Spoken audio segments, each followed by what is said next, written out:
Off to the races, boys. Shit my dad taught me. Exciting. Just like that. How we doing, everybody?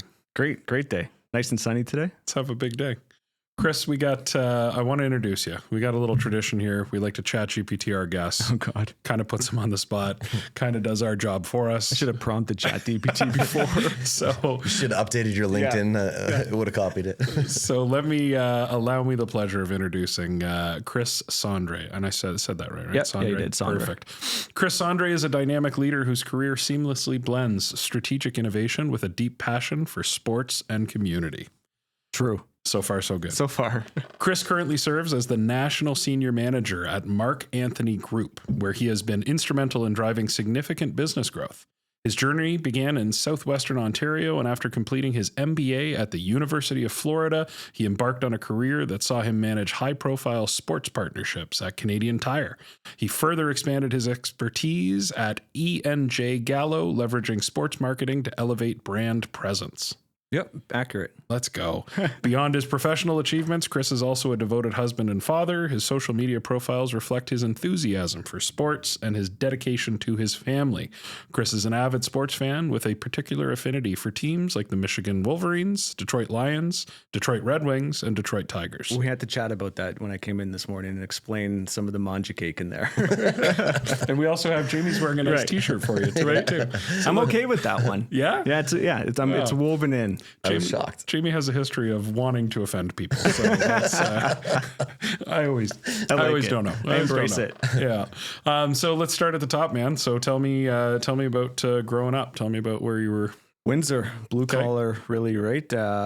We lived about 20 minutes outside of Windsor in an area called Tecumseh, Russellwood. So a little bit well-to-do area, really good high school. We were free. We were outside playing hockey, running around, riding our bikes to friends' houses. We were free to do what we want. I was super busy playing hockey. I was competitive hockey, so I didn't really have a lot of time to do much outside of that until I started really working outside of high school. But I was on a path to play hockey, and I was focused on playing hockey. I was working hard to do it. And I think that work ethic, if we get right into my dad, was from my dad. He played in the CFL, and I didn't get to see him play in the CFL, but I saw that work ethic and what he wanted to see from me in order to get the next level. And that's, working every day, stretching every day, or shooting, and trying to make sure that you were being the best, ultimately.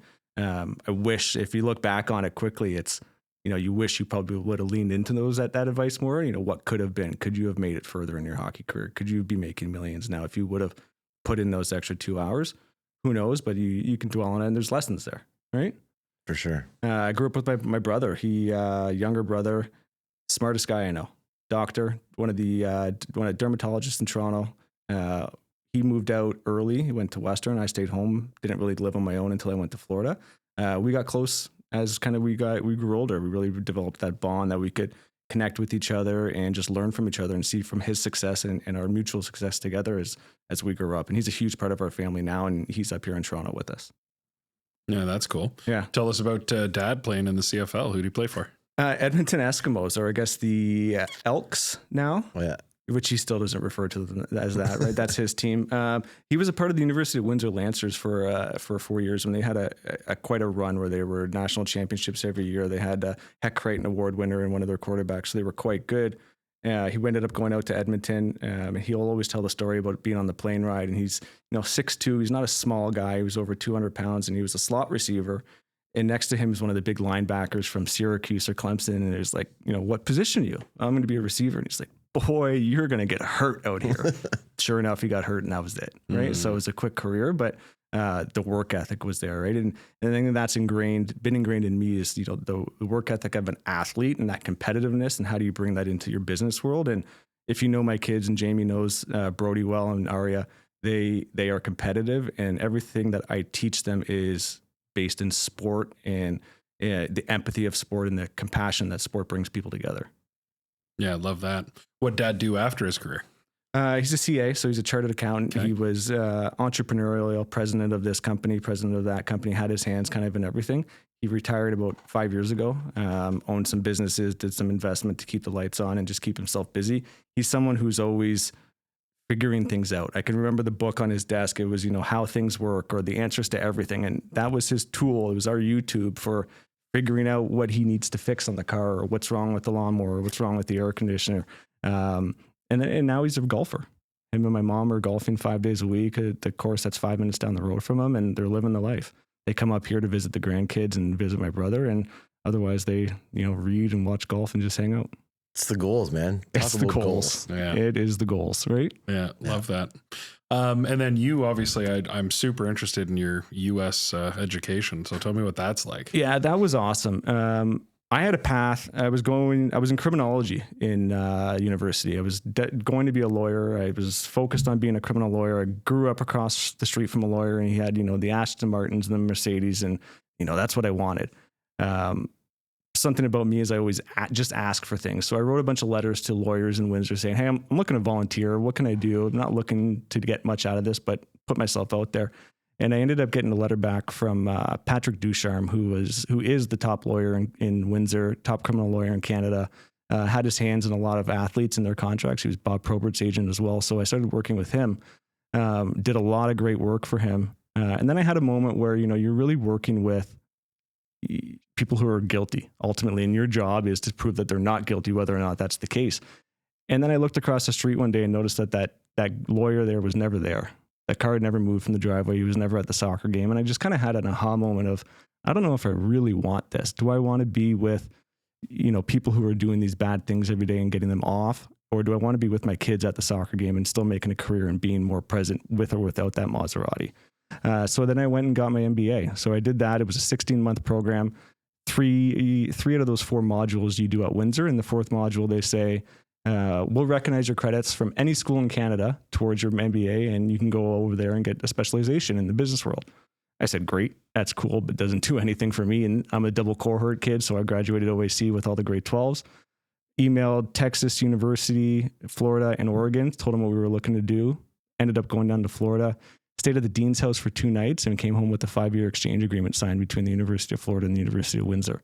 Harder sell to get people to come from Florida to Windsor in the winter months, but it was a great sell to get people to come from Windsor to Florida, especially with that athletic program. And they were, again, the number 1 team in the country when they were there. There was the pinnacle. It was everything that you want if you were sports management, sports sponsorship. That was the hub of it. Awesome. That's super cool. Awesome. Story. Yeah. Right? Yeah. And it's something I needed at that time with that double cohort, because you had everybody graduating from OAC in grade 12. All the resumes on everyone's table are the same. What makes it pop? Right? Windsor, UBC, it's all the same. I needed something that was going to be a little bit different, and it definitely worked. Yeah, and you're going down to the swamp at the height of Tebow time, too. Tebow time was madness down there, and it was for real. Again, ESPN blimps are down there. Every campus was crazy when we went down there. You got to visit different schools, and just the mania for what these athletes bring, and then all of this, obviously the money that comes along with it too. We don't have that in Canada. We don't have a team that you see, a grandparent that's 90 years old with her face painted, holding her kid's hand with her face painted, holding their grandkids' hands with their face painted. It doesn't exist. That passion's not here, and that's something that the U.S. has that is just special. Yeah. What's your best guess on why? You look at some of our teams, let's pick on the Leafs, for example. You couldn't have a more broadly supported Canadian sports team. And financially, I don't think there is another. No. Is there an NHL franchise now that makes more money than the Leafs? No, but in fairness, you probably can't pick more than 1 or 2 hockey teams in the NHL that you'd find that at anyways, where everybody's going there and face painting their faces, sure, and living and breathing it like their alma mater. You know what I mean? There isn't an NHL team that would be like that. And it really only happens in college sports. And I'd say that even in college sports, but even at universities, right? I was at school in Florida for, a semester, 6 months, and I've got closets full of orange and blue things. I was at Windsor for 5-6 years. I got nothing. Right? Yeah. It's just, you're ingrained. You're proud to be from that university or that state or that area, and you wear it with pride, with bumper stickers, with hats. Everybody in class is in orange and blue down there. You go to Windsor, everyone's wearing Abercrombie and Fitch. NCAA sports is it's a bloodline that, and that doesn't leave you. It doesn't, right? Yeah. And you feel it. My wife now I was dating when I was down there, and she came down to visit me, but the team was always away. So I got the opportunity to work for the football team as a marketing intern, operations intern. So it was field level. So when the team would go away, she would come and visit me, but she never got to experience the goosebumps that I feel when, they're running out the stands and the bombers are going across the top. So we went down a couple of years ago, and she got the full experience, and they had the bomber going across the top on our walkthrough on the Friday, and they didn't tell us before, and she hit the deck right down, because that is so loud and so passionate. And just to get one of those to do a flyover, again, those things aren't happening in Canadian sports. For sure. Right? The dollars to get that. And like everybody thinks the Bills are crazy when you go to like the Bills tailgate parties and stuff. Go to a college game tailgate. Like it isn't within like 5-6 blocks. It's the entire fucking city is like at another level. Like I've been to like 2 or 3 in Ohio State. I've been in a couple in North Carolina. Like it is crazy. It is next level. And like the city is shut down. And it's everybody. Like it's from all ages all the way up. And the city's shut down. Like you said, you can't get a hotel for years in advance when the schedule comes out. It's awesome. If you can get a chance to go, you want to go. And then take it to another level when it's like an Ohio State Michigan game or something like that, right? Like I went to like Ohio State Army or something like that, which was still crazy, but like there's this rivalry. Like one's a legitimate team and one's not. We went down this year. A couple of guys, me and some business partners went down, and I'm all psyched up. It's supposed to be a good game. We're playing Texas A&M. It's 21-0, 14 minutes into the game, and Florida's getting their ass kicked. I'm like, well, this sucks. You don't see the atmosphere. It's all sucked out of the stadium. No one's really enjoying it, right? But you're still there. But it's different when the hype is there. Oh yeah, I love that. That's what gets my blood boiling, right? Yeah, and nobody there's no NHL team, whether it's a Leaf fan or not. Like they don't look at somebody like, oh, you're wearing a red shirt, like you must be a fucking Habs fan, right? But like you go through Michigan, you see somebody wearing a red shirt, they're like, fuck you, you're an Ohio State fan. You're in trouble. Right? Yeah. And call it what it is. I mean, it's a tough go being a Leafs fan too. That's not an easy sled. It's not great. Not great. We are not a Leafs household. We put our Halloween decorations up last year, actually. And it's a full circle story with Jamie and his family. We put a tombstone out on the front lawn, and it said, "Here lie the Toronto Maple Leafs, losers since 1967. And then my wife's on Facebook one night just scrolling, and she's like, Jamie and Kate are just out for a walk, and they just posted a picture of our house with the tombstone, laughing at it. I'm like, I don't think they know it's our house. No. Right? The number of looks we got from that was awesome. That's amazing. Yeah. So so you finish up school. How do you tell us about Mark Anthony? Tell us how you got into that. Mark Anthony, I was working at Gallo for about 5 years. I was working with a general manager named Suzanne Gardner, who's like a second mother to me now, really close, just inspirational to me and helped me a lot in my career and personally. She made the move first to Mark Anthony. She was brought over to run their line of business as they were expanding. And I remember looking at her the day she left Gallo and like, those puppy eyes, like, where are you going? She's like, just sit tight. Just sit tight. I'm going to come back for you. And she came back a year and a half later with an opportunity. And the opportunity was a great leadership opportunity. As you can imagine, within the wine and spirits model, you can only have so many Italian supplier partners and Australian supplier partners before they're asking you, why are you spending your time on Jamie's business and why not Chris's business? My business is down and your business is up. You're going to cannibalize sales. So we had to develop a secondary route to market. And we bought an agency out of the Western Canada called the Bacchus Group. And my sole responsibility was really to develop that secondary route to market so we can get more Italian, more New Zealand, more Australian suppliers and build our market and grow our share within Canada. And it was a ton of fun going after big wineries like Zuccardi, Accolade Group, the Wagner family in Camus, and convincing them why they need to leave their current agencies and why they need to join us and why we can do a better job with their business here in the Canadian market. A lot of fun. Just building that and learning from, these leaders in the industry that have been there for like 10, 15 years, how to navigate this, how to sell, how to get severance through the marketplace when you're negotiating these deals and trying to get suppliers over. And then the nuances of, negotiating a contract with your Argentinian partners from your New Zealand partners and your Italian partners, right? This was all going on during the heart of COVID. I started there in September of 19, and we were about to get on a plane in March to go to Provine. And it was hours before this flight, and we were finally canceled. Are we really doing this? Going over to the heart of Germany right now, where we know there's an epicenter, to sell some wine? Finally, cooler heads prevailed, and we pulled back on it, and we had to do everything virtual. So managing those expectations with some of these partners was challenging. The Italian suppliers want to break bread. They want to sit down. They want to get to know you. They want to, see you, feel you, talk to you. Doing it virtually is challenging in that sense. Yeah, you guys have brought some pretty cool products to market. Tell us about some of those. Yeah, the wine and spirits area is just kind of one segment of our business. Again, we've got 4 routes to market now. Wine and spirits, which is Mark Anthony Wine and Spirits. We have Mark Anthony Brands, which is essentially our White Claw business. And White Claw also launched in the epicenter of COVID. So you can remember all the hype about it. There was lineups outside of the stores at LCBO. And that's because our owner sold the rights to Mike's Hard Lemonade about 5 years ago. So he's hit it twice now. He's created Mike's and he's hit White Claw. Good for him. He's doing quite well with that. But he had a 5-year non-compete. So he sold it to Labatt. So once that 5-year non-compete was up in March 2020, White Claw hit the market in Canada and it just blew up. It was because of all that pent-up demand that we were seeing in the US. I mean, people were getting tattoos. There was White Claw. It was everywhere. It was all pent up. We couldn't make enough in those first 2 years to meet the demand that people wanted with White Claw. It was absolutely insane. Fuck, I thought I built this guy's mansion with White Claw, but like I don't have a tattoo of White Claw. It's about the only step I didn't take. You've been putting in the time though. He's consumed. He's doing his part. That's for sure, right? 6,500 dads in the dad group. I get tagged at least 4 or 5 times in the summer with those pictures of like the wife holding the husband up and making out. They're saying, this is what happens when you drink White Claw. It's a category changer though. People never saw it. Just like Mike's Hard was. This came in and beer absolutely tanked. Beer was down like 26% at one point when RTDs came out. And for those of us that aren't as close to the industry as I am, you used to go into the shelf and it was Mike's and there's a couple other coolers. Now it's bigger than the beer section. It was Mike's and Smirnoff and that was it. And that's it. Now everybody is coming out with one. And I think that's going to be interesting to watch is, how these big brands and ours included continue to differentiate from these other brands. What is our call to action? Is it low sugar? Do we have a celebrity endorsement? Do we have health benefits like electrolytes? We're going to continue to push. And then our differentiator is just we're the best in class distributor. So no matter what we do, we'll make sure that we grow a brand and we get it in the right places to sell. So things will work under our hands.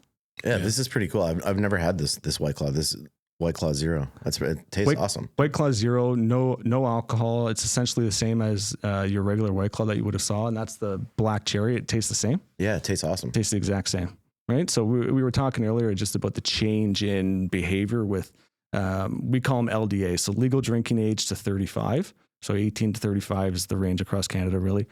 They don't want to drink alcohol. They're not interested. There's cannabis, there's mushrooms, there's gummies, things that won't make you hungover in the morning. I've said this story 100 times to friends, like our rite of passage with being hungover. I woke up at 2. Oh, fuck you. I woke up at 3. I'm cooler than you. Now it's 7 a.m. You're in the gym. You're posting that photo about how you're being productive or what you're doing to benefit yourself, your family, your mental health, whatever it is. Being hungover isn't a cool sign anymore. And it's challenging in the industry and something that we're going to have to continue to battle against. But all of these out on the table are all non-alcohol, and we're going to continue to grow in that space and find ways to innovate. Yeah, but obviously still enjoy yourself, right? That's the thing that for me it's like wine. Like I enjoy it, right? Yep. So find something that you can consume and still have a good time with, and still celebrate too, right? That's a part of it. The socialization side. Yeah, socialization and the occasion based. We still see that. I mean, Prosecco was a big sparkling offering that came out a few years ago, and it was very occasion based. And then it became, part of brunches, and moms are drinking it all the time. Now it's daily. It can transition from that. And I think you're going to see that with more and more different segments that come out is less and less occasion, and you'll just find a time for it. It's not just dads, sneaking beers to the kids' soccer field anymore. Moms got their wine cups, in their coolers and their tumblers as well. And they're all looking for something that's ultimately refreshing and that they can enjoy and still keep control. Yeah. Right. Yeah. We would bring 8 to 10 White Claws every time we go to the kids' soccer game or baseball games and shit and just, feed them around to a couple of the parents. It's part of being outside with your kids and just being outside in our environment too. Right. Yeah. And again, you look at these and none of these, there's still that struggle. And I think that stigma that, you're not drinking. We're getting there, but they'd still look cool. Right. And that's that whole Liquid Death promo that came out of the US is cool water in a can. So you don't have to look like a loser because you're not drinking. I think we're going to get there. It still exists a bit, but our marketing and our canning is all going to be focused on, being appealing for people. That Liquid Death, like the money that those guys made, man, like fucking crazy. Like it's water. It's filtered water. That's all it was. Like there's nothing, they don't try and say it's anything special in their water. Like it's just filtered water. They just came out with Bubba's. Remember the Bubba's? Yeah. They came out with Bubba's with Kelsey's wife. She's promoting them. Right? Pregnant wife, just drink all your water now out of a Bubba. So you guys have the Mark Anthony Wine and Spirits, then you have that Mark Anthony. What are the other two avenues? You got 4. Then we had the Bacchus Group, which is the one that I started up. So I've transitioned out of that role, and we're now out of a build, and now we're a growth company for the Bacchus Group. And then the 4th is Declaration Wine and Spirits. So full circle story, we ended up purchasing the rights to the Gallo business in Canada. So Gallo was a Canadian operation. They had their full sales team operating in-house. The last 8 months, they've transitioned their business. They've closed up shop, and we're their agent of record now in Canada. So we have 4 distinct units. That's awesome. I think it's about a 50% share of the U.S. business right now. So all alcohol sold in Canada, 50% of it is done through our doors, essentially. Some crazy numbers. Some crazy numbers and some challenging times. Yeah. Right? Yeah. My kid's a big soccer fan, just like your boy. So tell us how excited your boy was when he was allowed to find out about the drink he brought to market. I mean, the first question he asked was, do I get to meet Messi? And I'm like, no, buddy, I'm not, that's not going to happen, right? That's not that important. I can't do anything like that. But I remember the day we announced it, we had a huge meeting in our town hall. The lights were down. There was some announcement was going. We knew something was coming up. There was going to be an acquisition of some sort, likely going to be in the RTD in the health category, because that's where the money is. And then our owner came on, and Anthony came on the screen, and he kind of said, I've sat back. I've recognized that we're the biggest and largest distributor in Canada. And of liquid to lips, alcohol only captures about 10% of that market. So we're the biggest in 10%. Why aren't we playing in that other 90% of the market? Well, we're going to go play in that other 90% of the market. We're going to go and make a hydration drink that's good for you. It's got no sugar, that's got electrolytes and vitamins. And we're going to put the biggest name in sports on there, and that's Lionel Messi. Mass Plus launched in Canada about 8 months ago. It's been the hottest thing to hit the market. We're directly going after some competitors, and I think you can probably guess by the shape and bottle and the color schemes.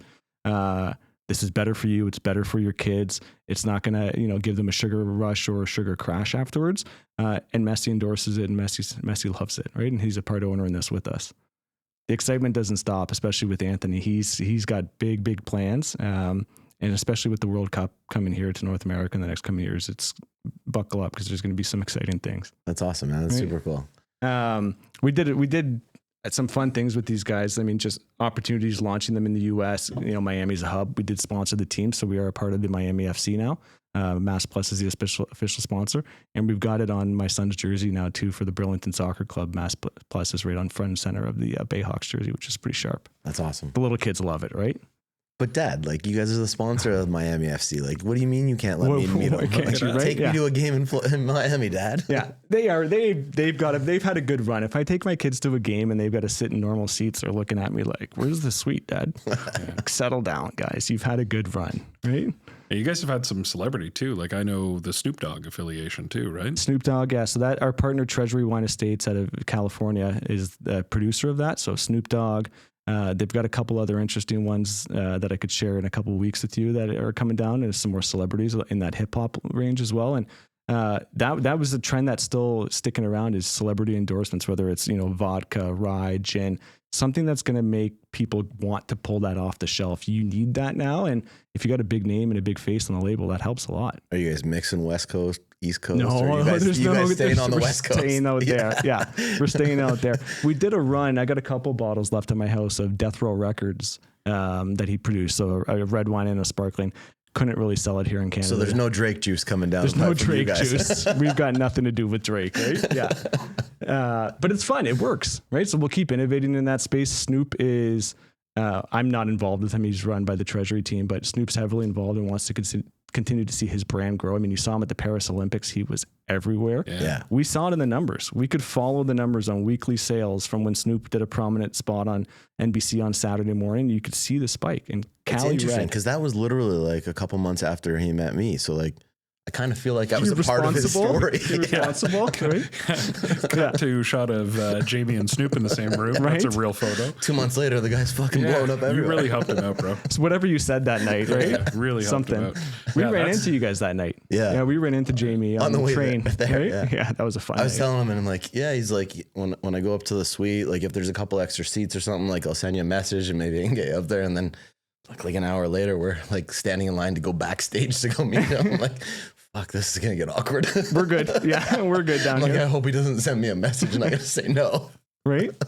I'll turn the ask back. We're going to come meet you now, right? Yeah. We'll get in line with you guys next. That was a fun night. Yeah, that was a blast. That was a fun night. Yeah. And like, he is so chill. Like, for the 15, 20 minutes that we got to spend with him, like, it's not like he would try and like, you know, I'll take a quick picture with you, answer a quick question, and then he fucks off and like wants to go do his own thing. Like, he legitimately gives you all of his time and is just a normal dude. Like, it was crazy. You wouldn't think somebody with that level would like just be so open to like hanging with a bunch of average Joes and like shooting the shit with him for a half an hour. But that's exactly what he did. It was super. I'm cool. sure he's grown into that though, because he wasn't that way years ago, right? Like, he was a gangster. That was his persona. Now he's famous. He's more of a somebody to look up to for some kids, right? Like, it's not cool to be that gangster. America's grandpa was what I heard is the next evolution of his brand. That's what he wants to be. It could work. Grandpa Snoop, right? Like, it could totally work. But that's the power of storytelling, right? And it's the power of presence like that. Like, you can define whoever you want to be, right? And obviously he's got an incredible background, but like, look at like, go back to like the Martha Stewart thing. Like, that's incredible. And then, you know, Bic runs with that and he's selling lighters with Martha Stewart. It's like, well, we've got her wine too. She does 19 Crimes Martha. Like, they're all about it, right? And they're just together. Yeah, she's still living it. I've heard stories from some of the guys in like the negotiating of that deal. And it's, you know, Snoop is great. He's everything you said he was. But some of his buddies around the table are still gangsters, right? You got to watch what you say and how you react, because they might not read it the same way. Yeah. That's interesting, right? Not everybody gets to deal with that person on the other side of the table every day. For sure. Go back to Dad. So tell us about that, man. So he's now retired. He's playing a lot of golf. Did you say where he's playing golf? Where's home for him? He's Beach Grove, so down in Tecumseh, down in Southwest Ontario. Yeah. Oh, nice. You know, we always ask, because the title of the show, you know, shit my dad taught me. Give us some of that, some words of wisdom, some things you. Yeah, there's two things, and one is funny. I did like a video interview with a friend of mine. He's got a company, so I've got an interview online, and he asked me kind of a similar question. It was a song, and the song was, "You can do it if you try," and that has just always stuck in my head. So it's always just kind of leaning in and just trying something, and if you fail, get back up and continue to try it again. The other thing my dad taught me was hard work pays off, but you need patience. I'm not a patient person. Anybody that knows me well, I want immediate results. You know, you go downstairs, you hit the bench press, you go check yourself in the mirror. It's not going to be there. You've got to stay to the course and you got to wait. And then when you see that starting to pay off is when that becomes a habit and you can stick to it. And my dad was always very good at pushing that patience down on me and making me wait for that hard work to pay off. Something that I stick with, and I got to work with my kids too now, because I think the day that we live in now, it's, you know, immediate. Everybody wants that immediate satisfaction. You want to do a new trick in cheerleading for my daughter, she wants to be able to nail it tomorrow. My son wants to, you know, go out and score. He's got to work a little bit harder for it. He's got to try to get around that defender. It's not just going to happen to you, and you got to lean in for it. Yeah. That urgency piece is always a dance, right? Because they want it immediately, and that's the world we live in. But, you know, in sports, like you said, using sports as the teaching vehicle is awesome for that, right? Because it totally is. You got to go through the season. That's why I'm not a good golfer, because I have no fucking patience. I don't know how you're a good golfer if you have no patience. It's hard. I lose like 15, 16 holes is good. After that, I'm toast. Like, I just can't. It's long. My focus is gone. I'm usually toast by hole 3. Yeah, I don't remember from right? 16. Yeah, you're totally right. Yeah. Well, maybe that's changing now. Maybe you're on to a 0% beverage and you'll be a great golfer, Jamie. Yeah, I just mean mentally. I don't mean I'm an alcoholic on the golf course. Mentally toast. He's elsewhere at that point, right? He's done with it. And then you as a dad too. What's the things that you're trying to instill on the kiddos? Good parenting tips, good advice? My wife and I right now are really trying to put in like a 5, 4, 3, 2, 1 pause whenever we are trying to teach the kids something or we're not getting what we want out of them. It's not overreacting or reacting too quickly to them. It's taking a step back and trying to really understand what they're asking, why they're asking for us, and putting ourselves in their shoes. We can too often snap back. No, we don't want that. Or no, you can't do that. No, you can't have the tablet. Really just trying to understand that and trying to pause with them. We do a great job of connecting with them every night, whether it's stories or before bedtime. We make sure that we, ask them pointed questions. What are your stars of the day, your challenges of the day, so they can share that with us. They're both often, very open and kind of, cuddly with us. They can be suckled by their mom quite a bit, which is, it's great. Everybody loves that because that day comes when it's gone too, right? Just embracing them, I'd say, is the answer right now. Embracing every second of them. When I was running the Bacchus group, I got sick, really sick. I was down to, I don't know if I've told you this story. No. Working from home, right? Building up a business, super sick. I was down to about 130 pounds. I'm not a big guy, but 130 pounds is small for me. Stress, stomach disease. Basically, my stomach was eating itself. And I took a break from work. I was off for about 4 months, and it reset everything. What's important? I was traveling 3 out of 4 weeks of the month, missing the kids on everything. It really reset that and made me become a better parent, a better husband, a better employee, and a better son by just making sure that I could be in the moment instead of being, 5-10 minutes ahead every time. Yeah, that's a big one. We do the end of day stuff too. We call it pits and peaks. Like we'll sit down and say, what's the good, what's the bad, and digest it a little bit. Sometimes those kiddos need that little, the dedicated time is kids appreciate that. They recognize that. And they need to be prompted. Yeah. To speak, right? And they want to. If you ask the right questions, they're gonna talk and they're gonna give you the right answers. They're gonna enlighten you. I'll ensure you that, right? Yeah, and it's those late nighttime decisions where like they put you in that awkward spot where like you're tired, you want to go to bed, or you just want to go enjoy some downtime. You read them the book, they're ready to go to bed, and then they're like, "Oh, Daddy, like, can you read me one more book?" And it's like, you kind of don't want to because you want to be selfish and go relax, but then the dad in you is like, "Fuck, man, these times are gonna go away pretty quick." Is this the last ask? I'll read you 2 more if you want to. You know what I mean? Oh yeah, the parent guilt is real for sure. Right? I don't know that parent guilt was around when we were being raised like it is today. Yeah. Like it's a real thing for sure. You want to be there financially, professionally, but you also want to be there in time, right? And time is the best currency right now, honestly, right? Yeah. Yeah, we do that too. I try and book out like do nothing time. Like I'll say to my girls, like we're just, this is our time. Don't know what we're going to do yet. We'll see where life takes us. But like from, Saturday at 11 till 5, that's a do nothing time. I got nothing planned.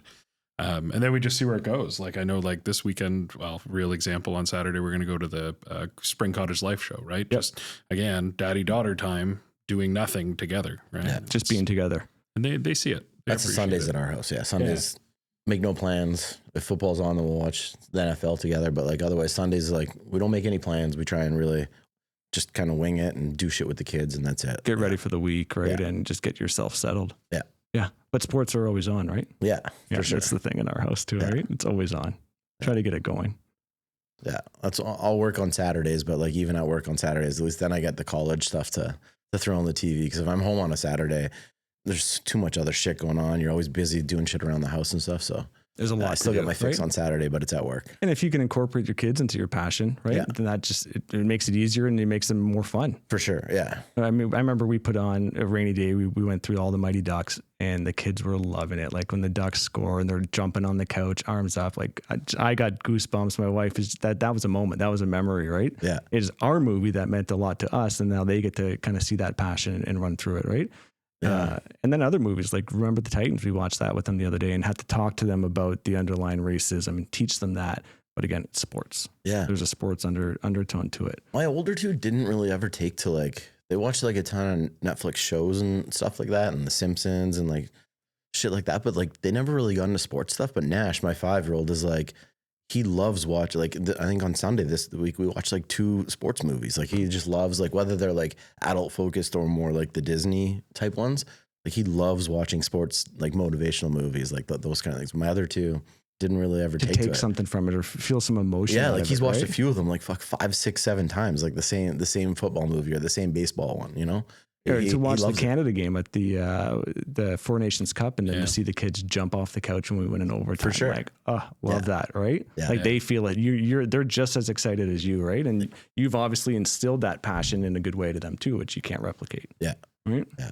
And we've got 2 friends of ours too that are really good athletes, and one of them was just drafted into the NHL, and one of them's 11 or 12, and he's a top 10 defenseman in North America. So I try to get the kids to get a relationship with these 2 going to show what the path is. You know, this one's already in the NHL, drafted, but that doesn't mean much yet.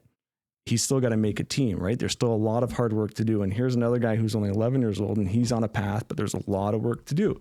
So when you come home from school and you want to go play on the Switch or go goof around on YouTube, what do you think Mason or Brad are doing? They're downstairs playing hockey. Yeah. They're practicing their slap shot. They're practicing their stick handling. What do you think Messi did?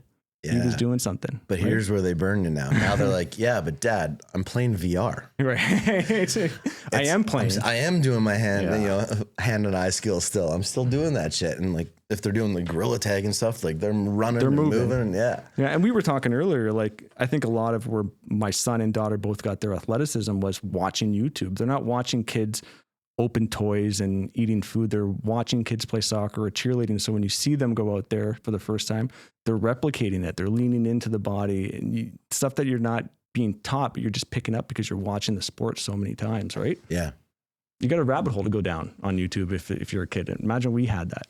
Yeah, if they're using it the right way. They're using it the right way. Instead of all those like loud, screaming, fucking obnoxious videos that like every time they scroll through, it's the exact same fucking scream and noise that you hear. Yeah. Yeah. It was my Nona, who she's probably 89 years old now, said years ago, like, we're struggling with the kids and their screen time. She goes, but if they don't know how to use it, they're going to get left behind. And for her to say that and recognize it, I was just like, yeah, you get it. Yeah. You understand that it's sure there's part of an addiction to a screen, but there's good that can be used out of having that screen, and you just got to monitor and utilize it properly. Yeah. Yeah, I agree with that wholeheartedly. I think that's the same with a lot of technologies, AI being one of them. Like, to not allow AI to be a tool that students are allowed to use doesn't make any sense to me, because that's like, go back 20 years ago and, they'd make you do all the long form math.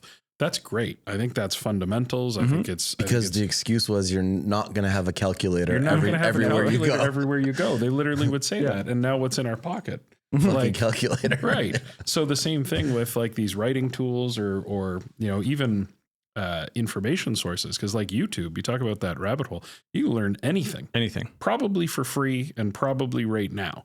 Like, that's crazy. So how do we educate our kids to because I think they should use the tools. Why not? That's what technology is supposed to be there for. That's our encyclopedias that we had, right? Or however we got our information that we needed. They just go online and pop it in and they get an answer and off they go. Yeah.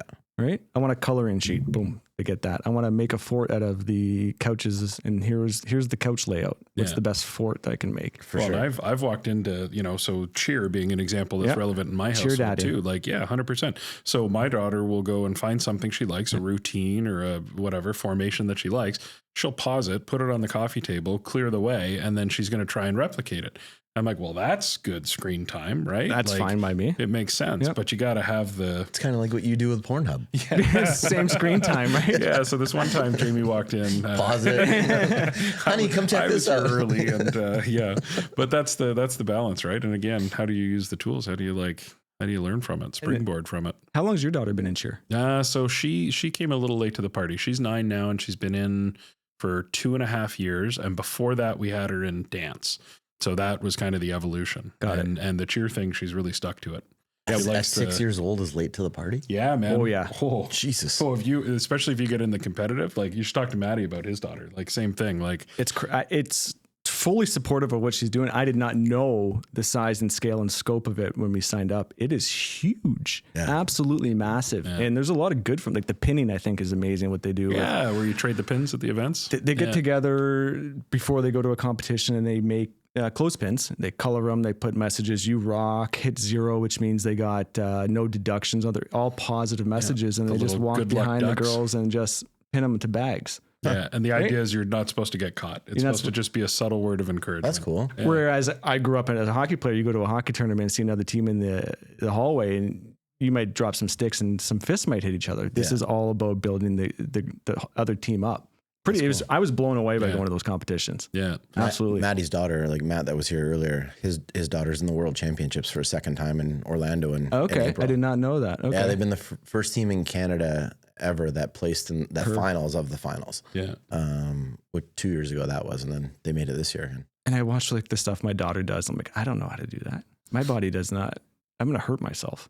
Right. And then for her to continually do it and land on her head or land on her back and just get up and flip herself over again. No.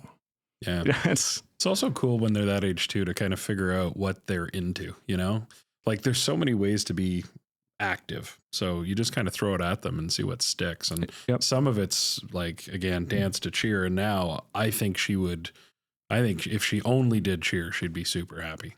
Was the difference from dance to cheer the team component? Yeah, 100%. Yeah. And she was lucky enough to have some great coaches early on that really, got her pumped up about it. Yeah, that was instilled in me early, like team and being a part of a team and knowing you're part of that team and how you contribute and, when you can step back and what that does to helping the team too. You can use that in every aspect of your life. Copy and paste that, right? Everywhere. I mean, so people universal. probably get sick of me talking about how much I talk sports and how I relate it to everything, but it's real and I believe in it, right? Yeah. It's the power of sport. And that's the thing I've always kind of said since I was introduced to that kind of line. There's something there that whether it's, determination, dedication, being competitive with someone or being empathetic and feeling that emotion on the back end, right? Again, we're heading into March Madness right now. It's the best time of the year and you're going to see all kinds of emotion coming from this, right? And then from a sponsorship lens, we're watching this March Madness to see who shows up, what brands are going to be there, who's going to be. I mean, if you watch the Super Bowl closely, Labatt and the big beer guys weren't there. They all pulled out. Yeah. They didn't show up until like the third quarter. Yeah. Right. Everyone's pulling back because they don't have the dollars to do it. It's all focused on other aspects that are towards health and wellness. Yeah. Right? Time. Technology, insurance and the banking. Yeah. Drugs, medical. Right. Yeah. When you're from the US. Right. Yeah. Right.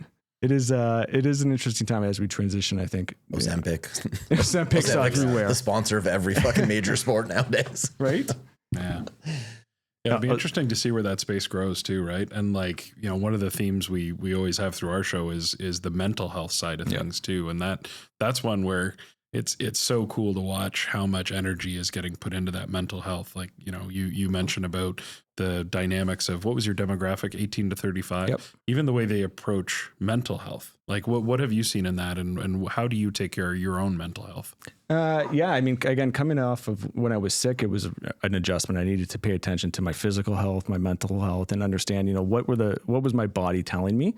And again, my good friend Suzanne, who I was working with at Gallo, stopped me one day and she said, I know you're not okay. You need to stop. You need to pause. You need to go take care of yourself. And it was taking that push from somebody and knowing that it was okay to step back and, not being at work that next day. No one's going to ask questions. They're going to be there to support you.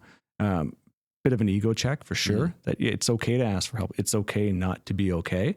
How I take care of myself now, it's a lot of yoga, a lot of reading, just giving myself that downtime. Jamie and I were chatting sauna, just, sitting in the sauna, sweating it out, just having some time to clear my head and not be within all the noise. Working from home is great, but sometimes you can have a tough day and you walk out that door and your kids are right there. They want to maul you, but you haven't had that, decompression time. You kind of need that. I need that. I've learned I need that. So commuting into the office is a bit of a gift because you get that time to slow down, make some phone calls, get back home. And then you've left all that at the office and you're there to be the family guy now. You're dad, you're Chris, you're the husband, you're there to be that role now and you can transition it. Right. I think from a mental health lens too, we've done a good job of just making sure that everybody's okay in the workplace. So checking in with people and letting them know that it's okay. Where do you need that help? Do you need some time off? Or encouraging, hey, take Friday off, right? And you've been slammed all week. Don't worry about it. You need some time. It's okay to not be in the office today because I can see that you're slammed. And I think we're seeing that change a little bit more in the workplace. 5-6 years ago, there was still that stigma that, if you weren't okay or if something was wrong, you're never going to get promoted. You're never going to grow your career. You're going to get sidelined. Now it's much more okay to go take care of yourself, get yourself better, and come back and go kick ass later when you're back on the seat, right? When you were going through your time and through your mental health stuff and your sickness and stuff, who was your biggest supporter during all that? Was it somebody like your dad or your brother? Or was it the wife or was it somebody from work? I'd say it's definitely my wife for sure being there, but my dad was that phone call all the time. When things were hard and he would talk me off. Like it's not that big of a deal. You don't have to stress out about this or the money and the mortgaging. It's all going to work out and understanding that this too shall pass, right? You're going to get through it. Just stick to your guns, stick to your beliefs and just stay close to yourself and you'll push through it. So making those phone calls and then having a good circle of friends, right? Hey, I'm off work. I stepped back from a big job. Again, a bit of an ego check, but I needed to do it to take care of myself. and hearing them say, yeah, that's cool. We got you. What do you need to do? You want to go golf tomorrow? You got some time? Like, it's all good. Right. So that support is key, and being able to have that support up here. Again, we're from Windsor, so a lot of our friends and family are back there, but there's a good network up here that you build and you meet and you can lean on. One of my best friends is just down the road from us. So having him here is key for us. Yeah. That's awesome. Shout out Czar. Yeah, I had, I've heard it. I'm sure you guys have heard it too, but it's an awesome analogy where there's the two lumberjacks. Both of them have their own little pieces of the forest that go up against each other. And every day they go and they chop wood, they fell trees. One of them always does a couple more. Mm-hmm. And the guy's watching him. He goes, fuck, he did a couple more again. He did a couple more again. And he starts watching him closely and he realizes that halfway through the day, he actually disappears. And he's like, how is this guy beating me every single day when I watch? We start at the same time, we end at the same time, and he disappears in the middle of the day. How does he do it? So he finally gets up the courage to go ask him, and he goes, man, how are you doing this? He goes, simple. I stop and I sharpen my axe. It's exactly it, right? Like you're just so... Make the job easier. Make the job easier. Make the mental health better. Make it so that you're coming ready to work and take a second, but we don't. Yeah, totally. I think coming out of COVID, the hardships that COVID was, the blessings that there was a lot of, everything was relaxed. People were much more supportive to help out. They're understanding that hard times are hard. And that's what the Brilliant Dads are ultimately all about too. And what you guys are doing is making sure you're there and that somebody's voice is being heard by someone. Yeah, that continues to grow too, man. And you know, when you say it's okay, like that is my favorite thing to hear. Oh, totally. That's just one of those things where the more people that are saying it, you know, and you're blessed to have a father that, you know, is one generation behind us, but is clearly of the same mentality that it's okay to talk about it. It's okay to talk to me about it. You know, it's going to be okay. Like all of those things are incredibly powerful. And I think that you were so fortunate to have somebody at work that was empathetic and understood who you were as an individual. And it's tough if you don't have that. If you don't have that, totally. What do you do, right? If she didn't call me out, we were in Newfoundland, and what would have happened, right? Would I still be grinding that stone, right? On both sides? I don't know. Yeah. I don't, right?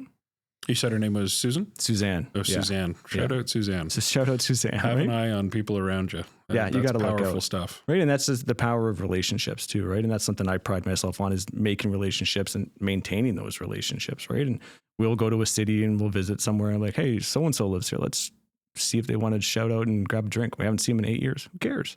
Yeah. I don't know. We're here. What else are we going to do? He's got a cool story. I'm sure they've been doing something neat, right? Yeah. So that's just my personality. That's awesome. Yeah. Tell us about the next year or two in your space, in beverage. We see a health trend. What else do you think is coming down the pipeline? What else do you think people should look forward to? Considering the times we're in right now. It's a big question mark with fucking tariffs in the conversation right now. It's something else than U.S. wine right now. That's right. It's a maple syrup-based beverage. Yeah. I think you're going to see people transition. I mean, the sentiment towards the U.S. right now is not strong, right? Even if we put booze and wine back on the shelf tomorrow, people aren't going to be clamoring over their favorite U.S. brands. It's going to take some time. We're going to have to build that back up, and probably going to have to be new brands that come out that people don't know about, so that they're not aware that they're from the U.S. And there's going to have to be some education that goes down.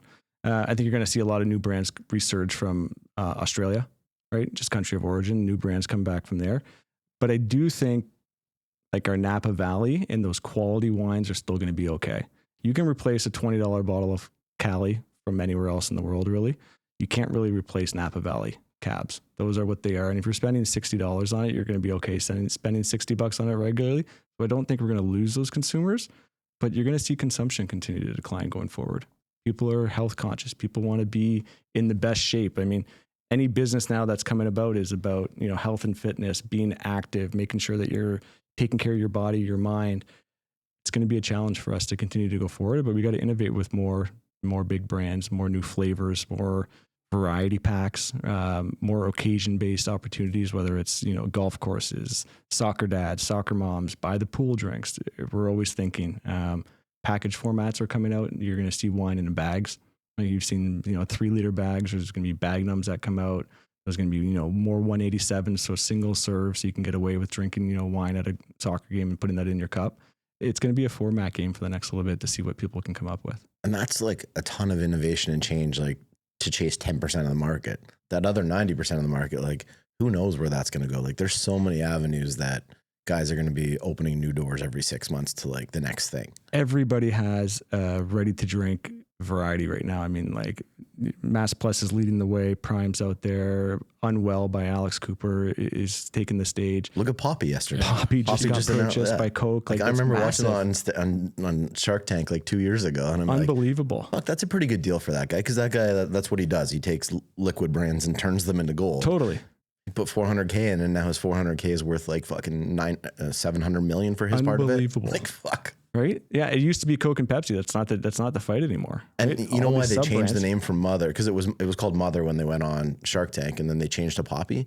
The only reason that they changed it was they couldn't get the trademark on Mother. On Mother. So they went Poppy to go to like a different language. They switched it to Poppy. They were able to get the trademark, and then now they sold it for 1.95 billion. Like it's crazy. The canning facilities and the rise of that and the aluminum sales to get things into can now. I mean, everything, right? There's breweries across the street from our house at Burlington. There's breweries everywhere that are coming up with things. It's passion. People have a passion and they want to put something in and they want to take a risk. So support it. Right? Yeah.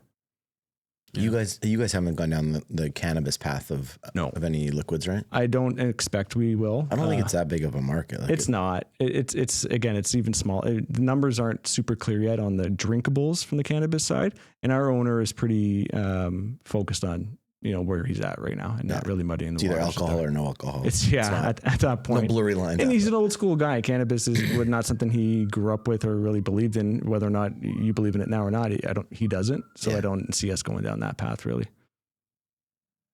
Yeah, it'd be interesting to see where things go with like electrolyte drinks and like hydration drinks and stuff like that. Because like in a normal person's mind, we're like, fuck, it's all covered right now. Like there's everything already out there. Like everything. There's nothing that's not being filled, but like somebody's going to come up with some type of a blend or just this little spin on it, and it's going to blow shit up, other than, just YouTubers totally taking a drink and like making it popular.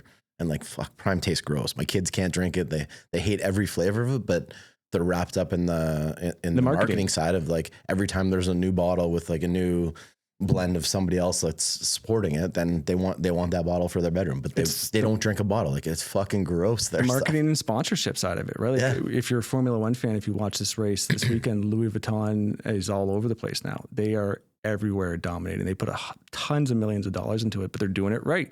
They're going to get people, the right net worth people that are focused on Formula One. They have dollars, so they're going to be buying that LVMH house stuff. They're going to be talking to the right consumers, and they're going to increase their sales. It's going to cost money in the upfront, but the amount of eyeballs that you're getting on your sponsorships on those cars during those races are insane. On that hotel that they built that should open the next month or two, it is crazy. I don't know if you've seen pictures. I've seen some photos of hotel, it, but like it looks like a purse bag. Yeah, like it's crazy. Like the architecture behind that is insane. Yeah, right? Cheapest room was like 2,000 euros for like the cheapest one night room, which like sounds still pretty cheap for like over there, but like it's like super shit small that room.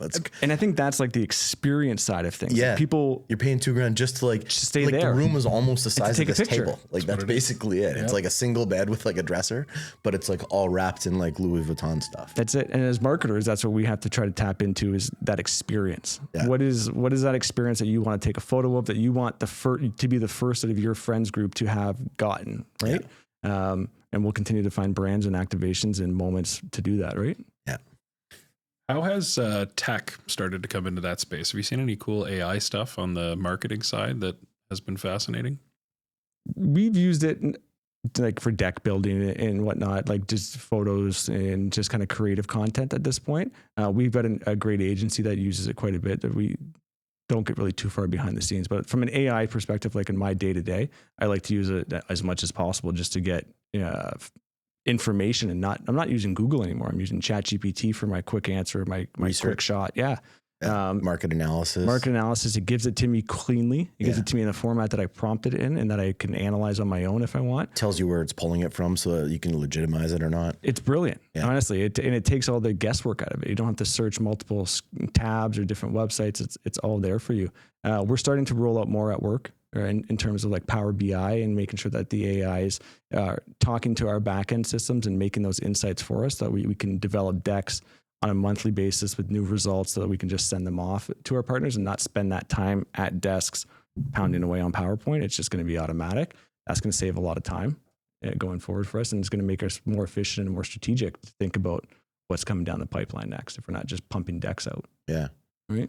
What's one of the coolest experiences you've had in being in your line of business, whether it's like with an athlete or, you know, somebody famous, or what's something cool that you've been through? I'd say that I'll say two. I'll say one in the wine business is just helicopter rides over like Penfolds in Australia. I've been lucky to travel to some of the coolest wineries in the world, and they treat you well when you go to these places, right? So we're in a 3-passenger helicopter. There's three others around us, and just cruising around Southern Australia over one of the world's famous wineries, and that's Penfolds. It was pretty awesome. I wasn't sure going into the helicopter how I was going to be, but you get over it real Quite an quick. experience though, eh? Oh yeah. That's cool. That was awesome. Have you been in a small helicopter like that before? No. Oh, bro.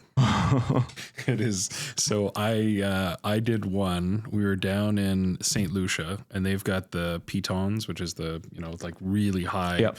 I'm sure it's volcanic. I don't remember the exact, but it's a really steep peaked landmass. It's on the flag. And we took, yeah, exactly. And we took this tiny helicopter with like bubble glass front flooring on it, so you could see everything.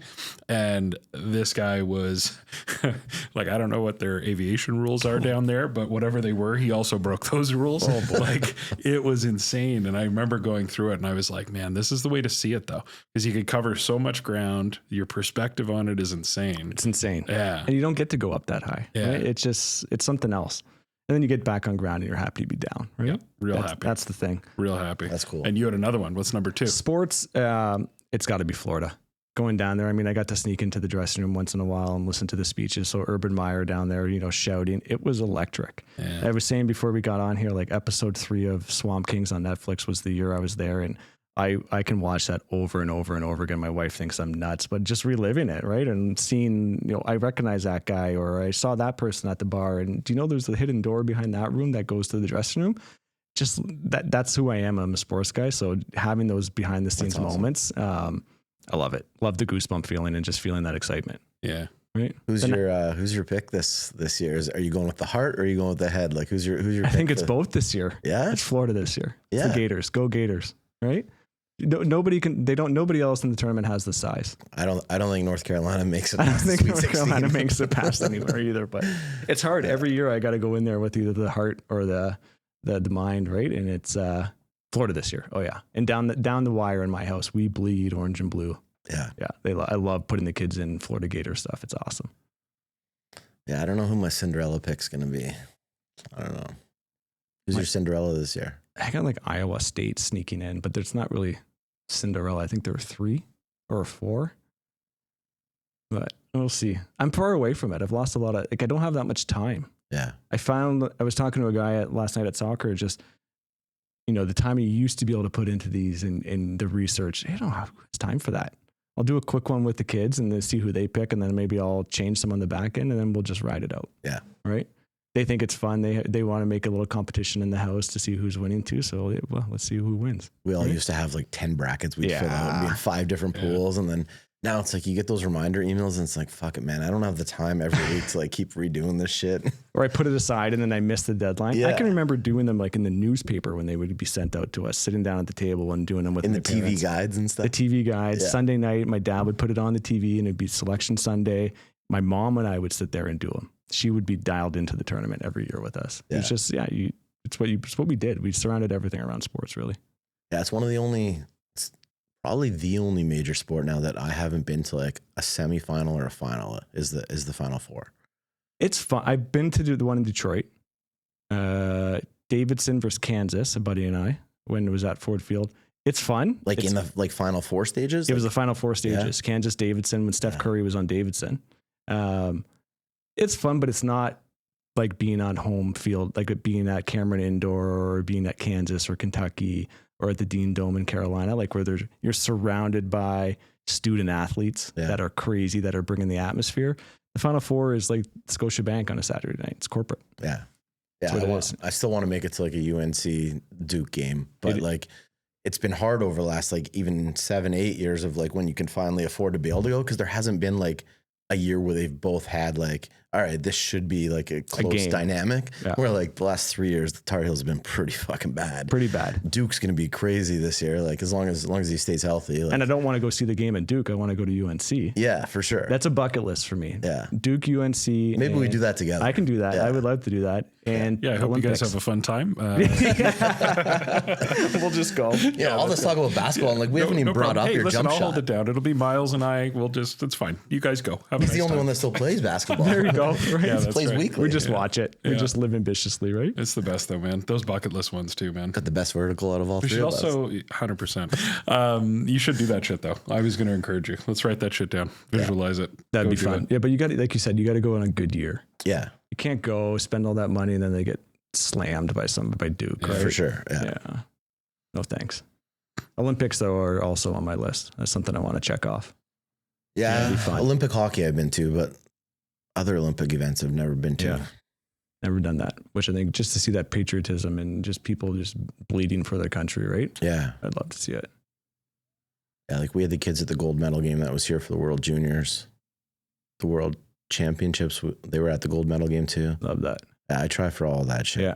Yeah. Because like that's the shit that like, I know I'll remember. My kids might not, but like the other crazy thing is like every major sporting event we've gone to with the kids, they end up on the Jumbotron or they end up on the national broadcast for like the commercial for the next year. Like this year for the Four Nations, they had no video footage yet because it was the first one that they ran. And on day one, going into the game one, Canada's first game, on the promo video, it's got Kate holding Jacob like 5 years ago when we were at the World Juniors Championships, and like they both have like their faces done up. It was when they were everybody was singing "O Canada," so everybody was like standing, but like she was on the promo video for this year's That's great thing, yeah. And like for Jacob, for residual checks coming in for that, or yeah, nothing, fucking nothing. Well, she's probably getting them. I just don't see them, right? And then for the Jays, when the Jays made the playoffs like 9 years ago, because they actually made the playoffs and went to the ALCS. They were playing the Rangers, and I brought Jacob and I had him up on my shoulders, and his hair was dyed like spray painted like white and blue, and he was holding up like a little the Blue Jays guy like over his head or whatever. We were sitting like right beside the camera pit.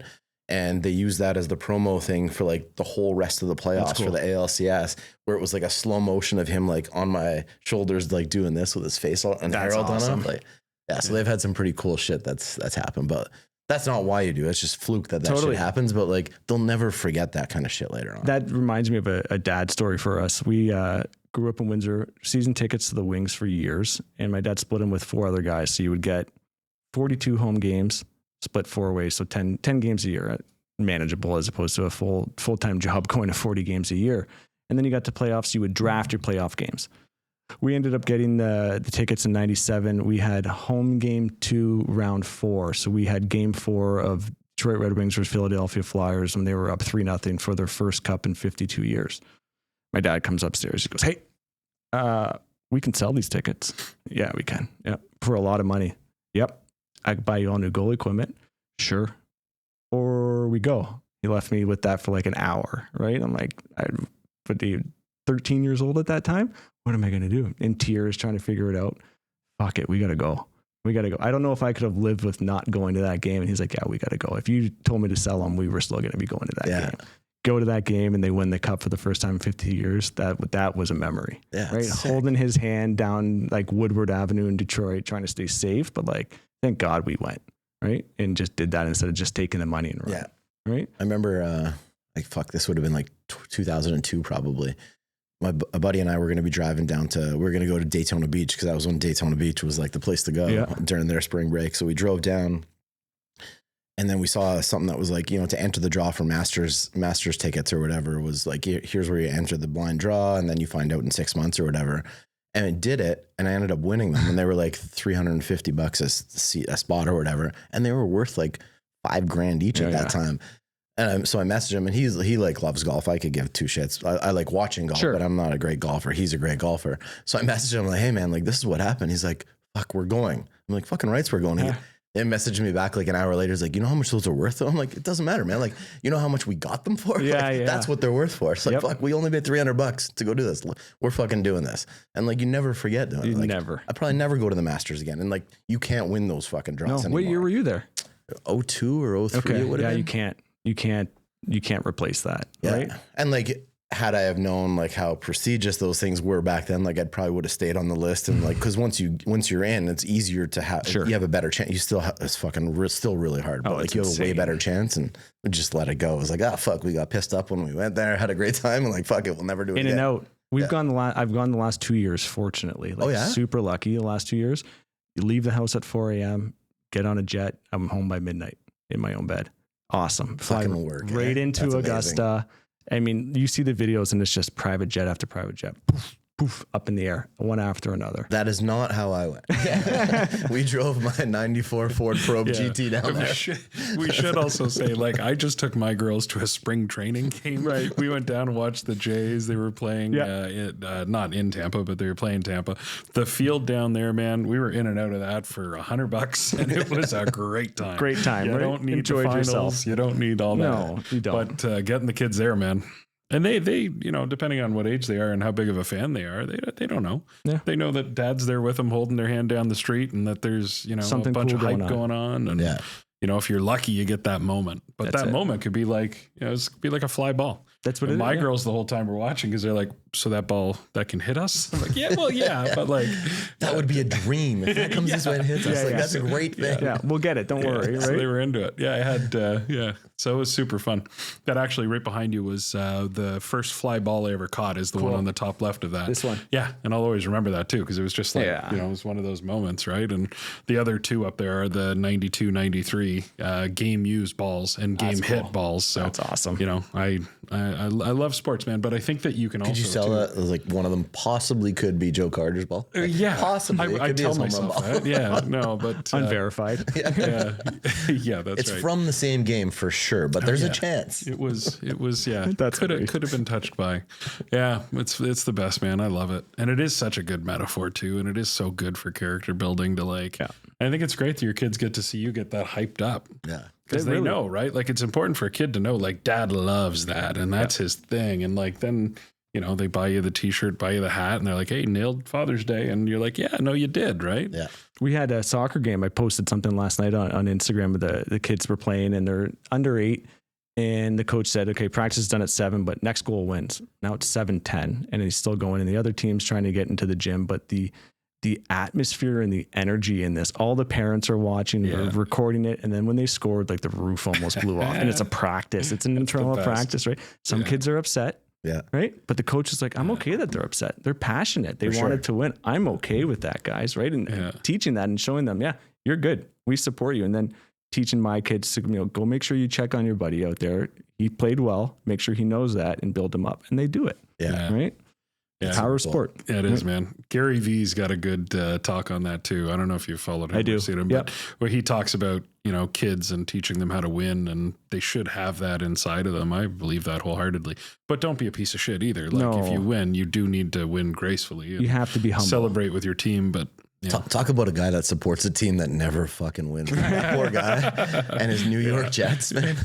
Yeah, right. The guy could have bought them for peanuts on the dollar. That's like what I'm fucking saying. 15 Wasn't that years his goal? ago. That was his thing. He wants to own the Jets, right? So maybe he's playing it down. Maybe he's setting the market price like right that now. Poor guy. Like, you're getting Aaron Rodgers, and like you guys are going to win some games. And they lost more games the last 2 years than they lost the previous 3. Yeah, that's a down spiral, right? That was a bad one for him, right? Yeah. Has he signed anywhere? Did Pittsburgh end up deciding on anybody? I don't think so. Yeah. Oh, Pittsburgh went with the QB from Seattle, I thought. I'm making something up right now. Old Russell Wilson? Yeah, Wilson signed somewhere the else. other one. Geno Smith? I think. No, he didn't sign there. No? I don't know. It was between Pittsburgh was either between, it seemed like it was going to be Daniel Jones or Aaron Rodgers. I don't Rodgers hasn't gone yet. No, I don't think Jones I haven't seen either. that. Okay. Jones is not a big get. No, but like, imagine that's your fucking choices. No. And like the other option for Rodgers is to go to the Giants. Like the Giants are in the same position. They're not he going should to take hang him fucking up. Daniel Jones. He needs to stop. Yeah, right? he ruined his legacy by going back. I think so. See, that's why you don't do those black cave fucking things that he did. Yeah, do you see his Netflix? Like that's what made him make that decision was fucking doing that. Ayahuasca. You tried fucking making me do that. That's like, yeah, I saw that. That was a wild We're going to go do that. Yeah, that was a fun one too. You talk about some of those Netflix shows that they have right now, man. Boy, they're awesome, eh? Especially if you're in sports, they hook you. There's an E60 that does the same thing, all about the ayahuasca and the psilocybin for athletes. Like it goes deep into it. Yeah. Like we had a buddy living with us for a couple of years when Jazz and I were married, and she'd go up to bed and she'd come down and she's like, "What's wrong with you guys?" We're sitting there crying, watching E60 because these shows were like, "Are you kidding me?" It's not just about sports. Yeah. Sure, the guy's playing basketball, but there was a whole story of emotion, pain, success, and determination that is built into this, right? And that's what captivates me. Psilocybin and like microdosing will be a huge thing in mental health in the future. Like I've been heavily invested in those stocks for like 6-7 years and caught like the first big high and then also caught the huge downfall afterwards. Yeah, but you think it's coming back? It's going to, for sure. Like there are countries that it's already like heavily legalized. And in Canada, like there are like a couple of the stocks that I'm in, there are a couple that do have legal facilities here where you can do it. It's still not. It's kind of like where cannabis was like 5 years before it was fully legalized, right? Yeah. But there's way more, I believe mentally, there's way more upside to like microdosing with psilocybin and things like that than there is to what like the effects of weed and cannabis and stuff. And alcohol. Yeah. Right? Again, like you see it, you have 2 drinks of alcohol a week, you're going to higher risk of cancer. Yeah. Great. That helps sales. Yeah. And there's also too, I mean, there's, on some of these things too, it's so safe.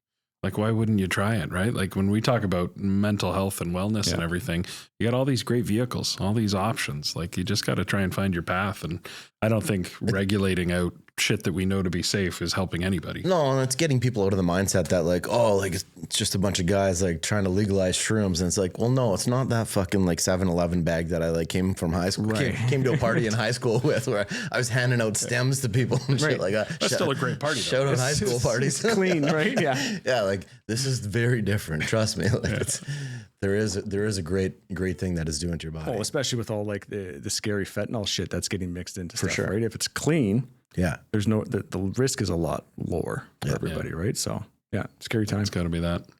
Maybe that's where one of these like refreshments ends up going, and there's like a psilocybin version of a like a tea or something, right? Yeah, I've seen. Yeah, maybe.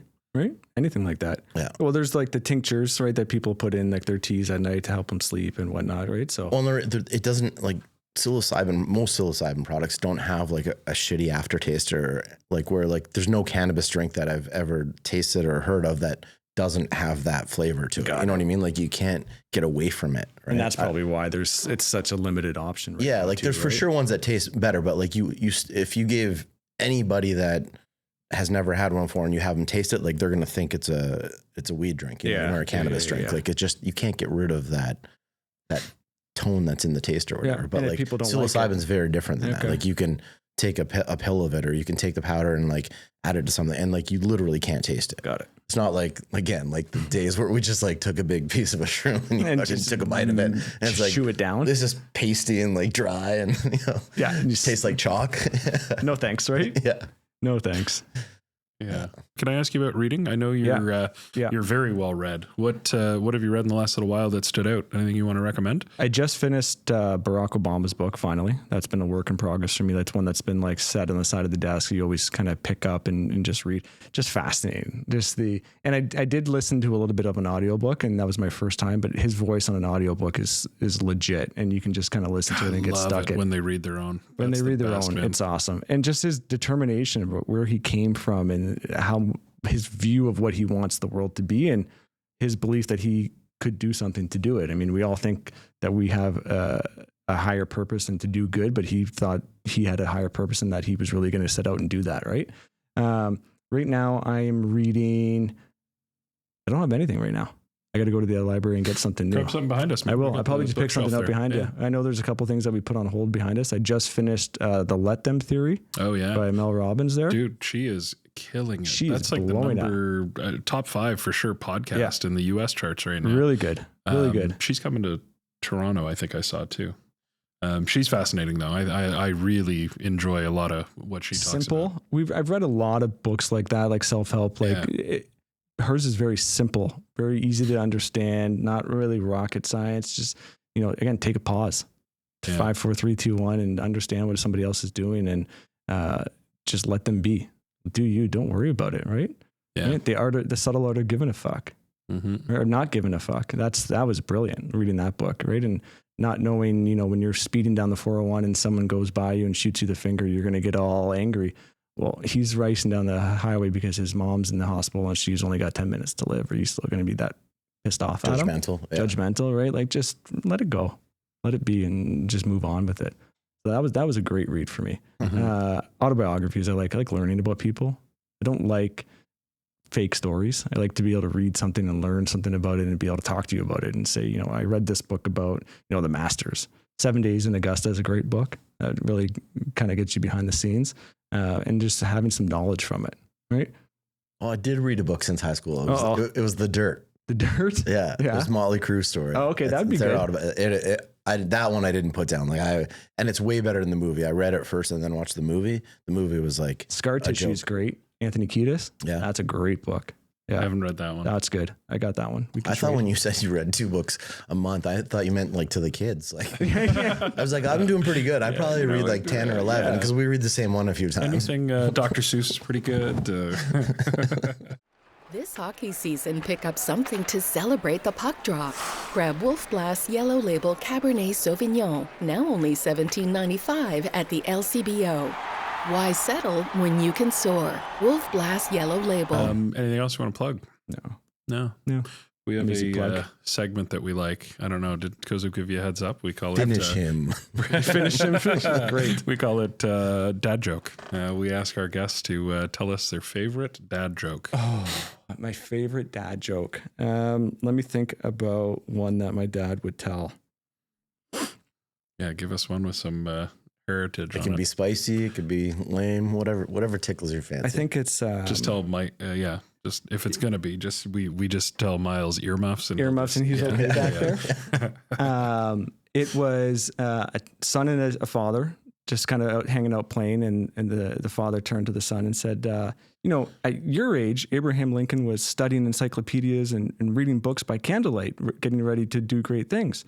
The son paused and he looked up at his dad and said, well, at your age, Abraham Lincoln was the president of the United States. Put his dad right in his spot, right? That's the dad joke, honestly. We're not a big joke family. Love it. We're great. The kids are on riddles right now. Yeah. They're big riddles. Yeah. Music is something that is always all this on in new our house. Fucking language that they're coming out with. Like my 5-year-old runs around skibbity toilet, skibbity this. I don't even understand half the words that they're saying. But I know when I say it, I get a great laugh out of them. And then I ask them what half their words mean, and they don't know what they mean. I'm like, well, what does it kind of like mean? They're like, I don't know. You had it when we all had those when we were growing up. We were like as if, right? Like we had like crater was the word at our school. If you weren't cool, you were a crater. You hung it at the crater corner.